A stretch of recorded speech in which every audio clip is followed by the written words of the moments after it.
In this class, let us solve some questions based on arithmetic progressions. Now, this is an extremely easy and an interesting subject. If you know how an arithmetic progression works and you apply these formula, then you will be left with just linear equations. That's all you have to do, solve linear equations. So, in this class, we will not deal with questions which require direct application of these formulas. Instead, we will deal with questions which require a bit of thinking. But to start with, what is an arithmetic progression? What is an arithmetic progression?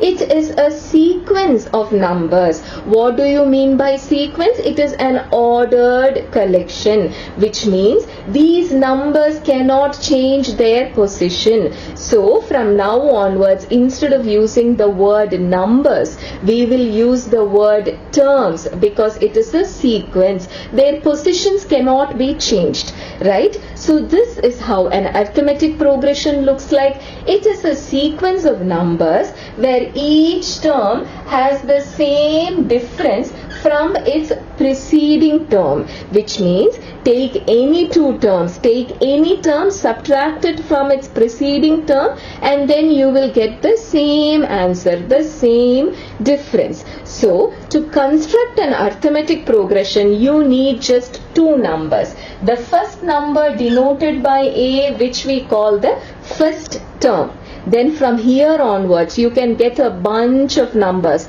Finite if you want, infinite if you want. You can keep on getting numbers. And these numbers will not be random. They follow a pattern. They all have the common difference with their preceding term. So if this is your first term, to get the second term, add a D. You've got the second term. Now to get the third term, again add a D, but this time to the second term.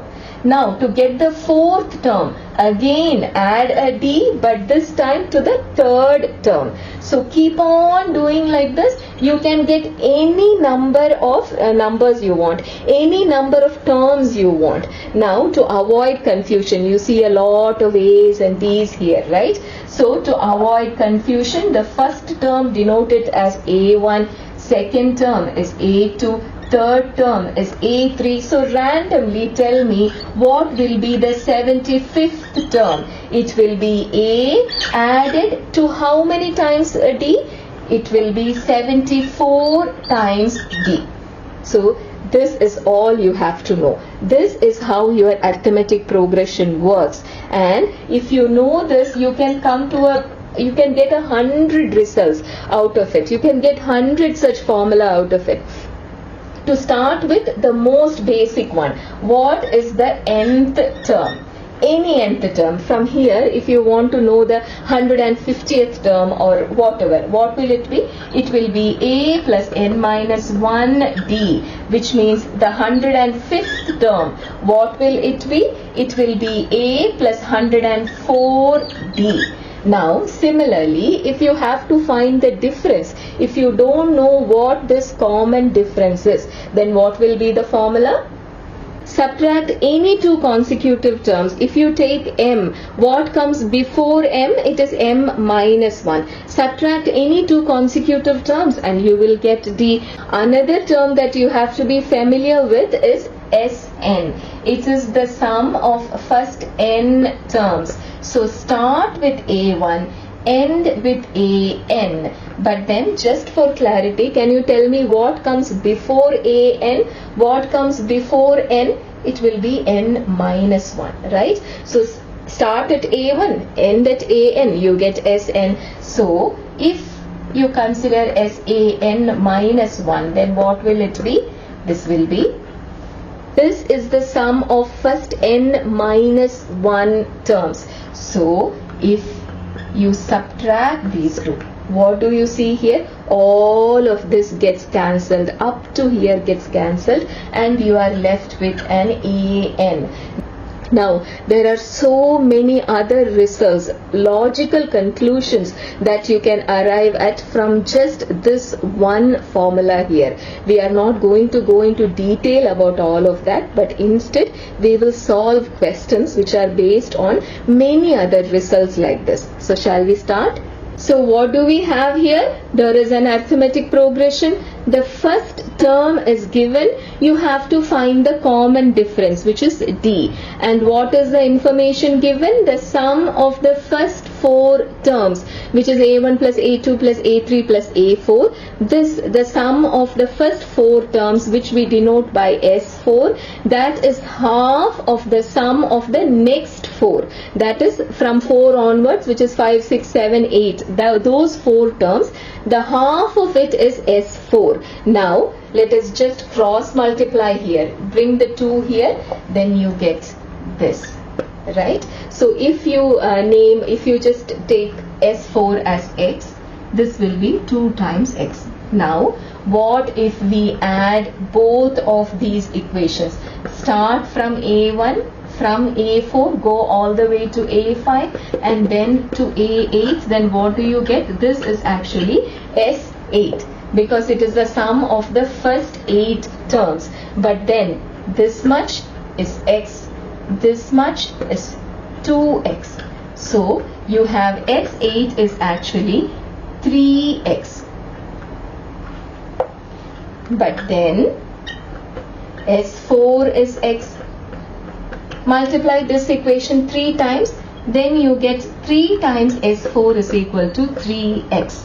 Then you have two different equations with the same RHS and different LHS. And you remember what I told you? This is all about linear equation. Once you apply this formula and solve the linear equations, we are done. You will get the answer for D. Shall we do that? That is all you have to do. Just apply the formula for S8 and for S3. Solve the linear equation. You have just one unknown, right? So solve for D and you will get D is equal to 2.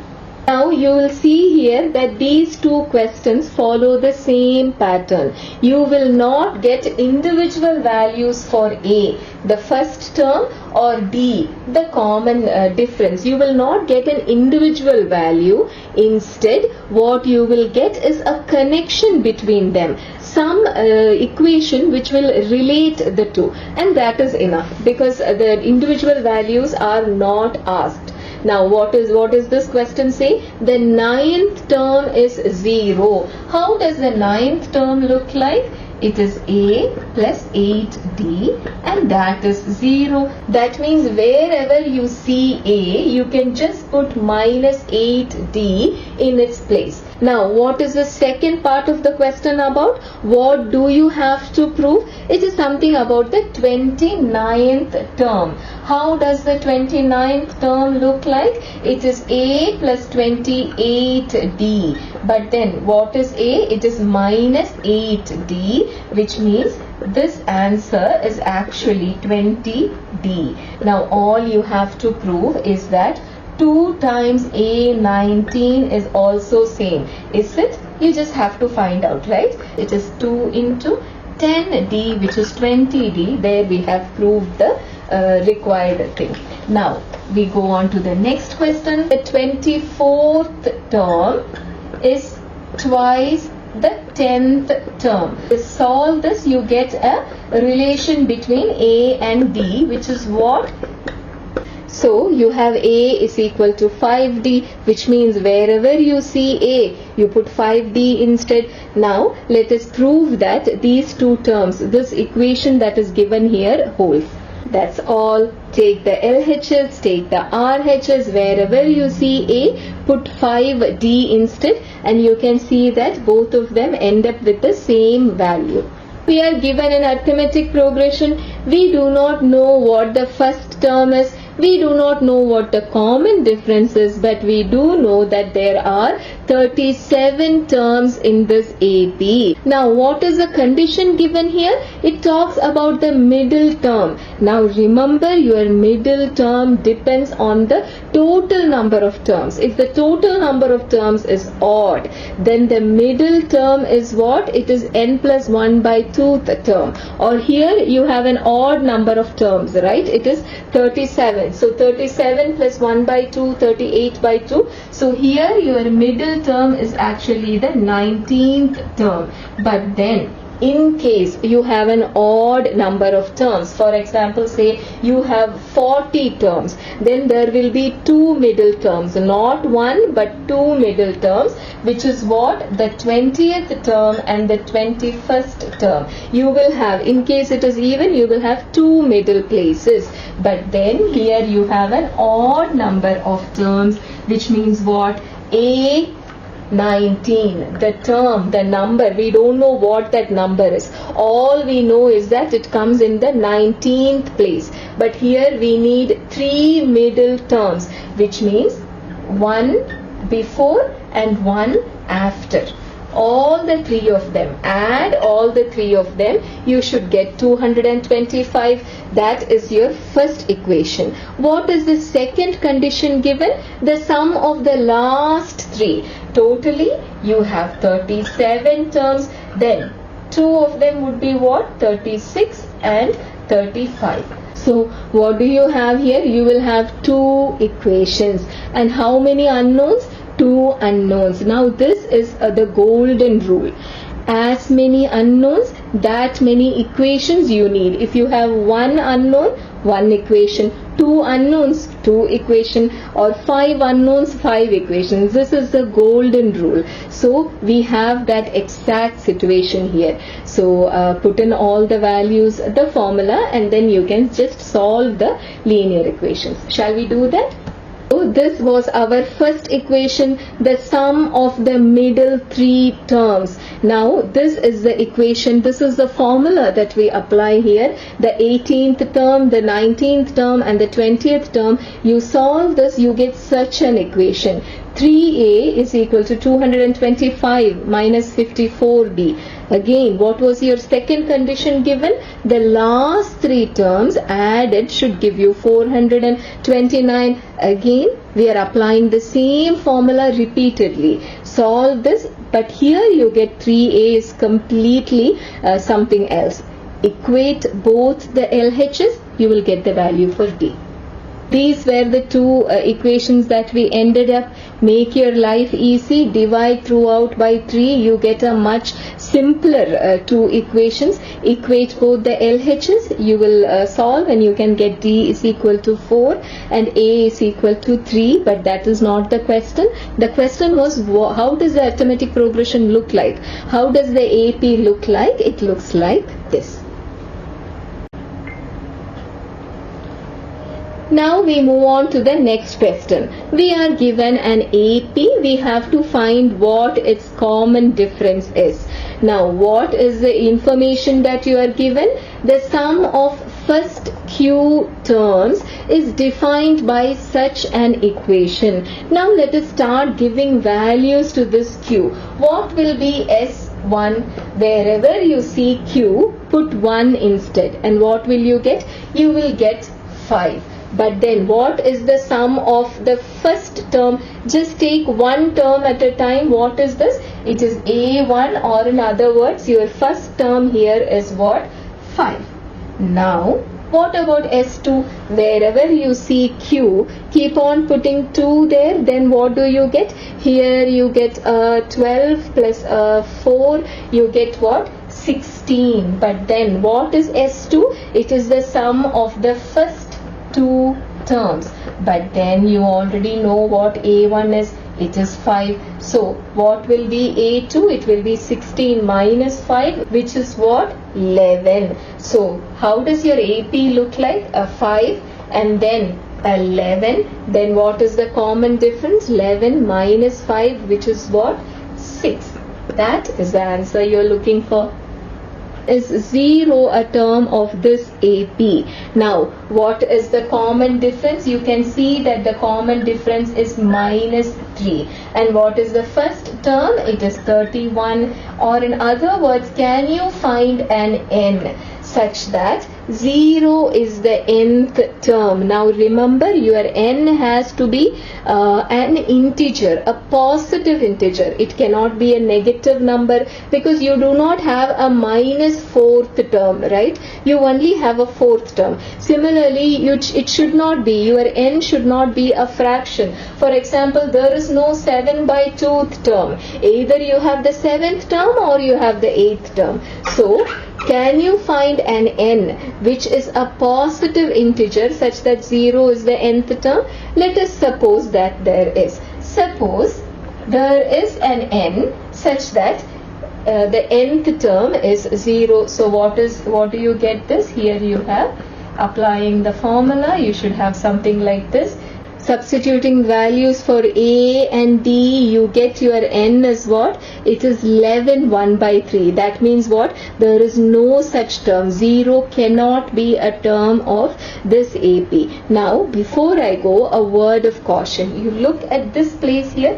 I have seen students make so many mistakes because they end up writing like this, and then down 2 or 3 steps down the line, they just make this into n minus 4. So please remember, when you are dealing with negative sign or more than one term, like here you have an n and you have a minus 1. Once you are dealing with more than one term or a negative term, remember to put the brackets. The brackets should tell you that these are being multiplied. Do not make that mistake. I can't tell you how many times where just a simple bracket, because of that students lose so many marks. So please be careful.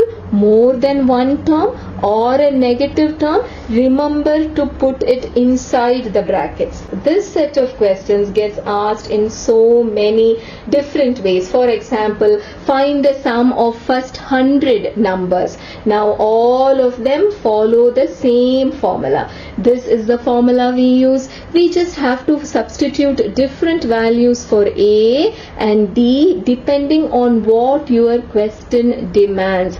Now look at the first question. You have to find the sum of first n numbers. That means you have to find the sum of such an AP. What is the first term? It is a. What is the common difference? It is 1, 2, 3 onwards. So your common difference is also 1. Substitute the values here, and what do you get?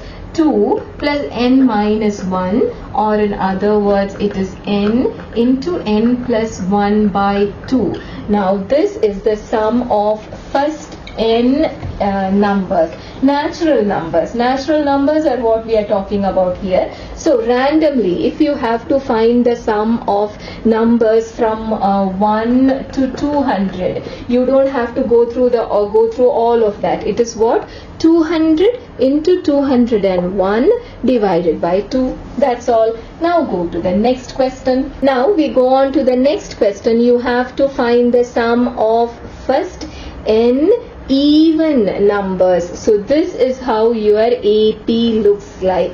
Now take 2 outside, then this becomes what? Exactly your first question. You already know what the answer is. Remember, what was it? It was n into n plus 1 by 2. So the answer for the second question is what? It is n square plus n. Now please remember these results. It will help you when you do the MCQs. You don't have to waste your time doing all of this. Now we move on to the third question.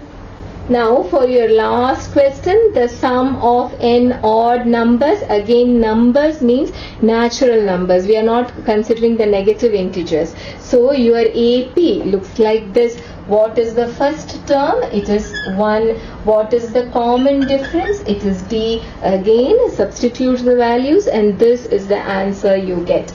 Now we have to find the sum of all odd integers that lie between 1 and 100 and are divisible by 3. Now from 1 to 100, how do the multiples of 3 look like? It starts with 3, 6, 9 and so on. And where does it end? Not with 100. Move back 99 is where it ends. But then we do not need all the multiples. We need only the odd integers. That means we are not looking for 6. And after 9 we are not looking for 12. What we have is actually 15. So if you consider such an AP, what is your A? It is 3. What is your common difference? What is it? It will be 6, because you are skipping over all the even integers. So your D will be this. And what is your last term?